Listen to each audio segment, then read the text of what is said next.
2 minutes pour comprendre. Aujourd'hui, on va parler des fruits dans l'alimentation et je vais en parler avec Pierre Joyaux. Pierre Joyaux, vous êtes co-auteur avec le docteur Cyril Laporte de la Nouvelle Révolution alimentaire. Les fruits, c'est très important dans l'alimentation.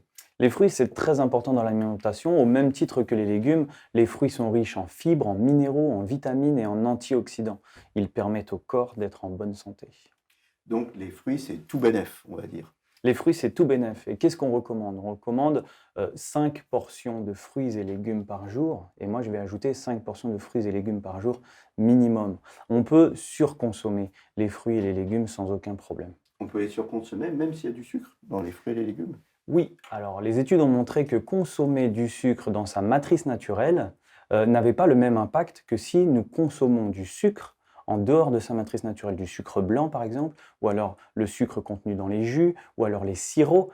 Ça n'a pas le même impact que consommer un fruit sucré. Quelles sont les recommandations officielles? Les recommandations officielles, ce sont 5 portions de fruits et légumes par jour, mais dans le cadre d'une alimentation saine et équilibrée à prédominance de végétaux, on peut consommer un fruit à chaque repas et même ajouter un fruit à 10 heures et à 16 heures et on sera déjà à 5 fruits.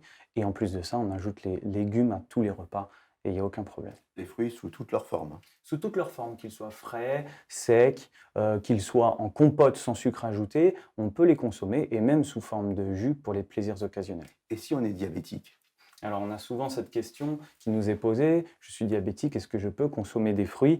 Oui, c'est possible, sans aucun problème, dans le cadre d'une alimentation saine et équilibrée, avec pas un repas sans légumes et plus de légumes que du reste. Le fruit, dans le cadre d'une alimentation telle que celle-ci, n'aura pas d'impact négatif sur la montée de la glycémie dans le sang.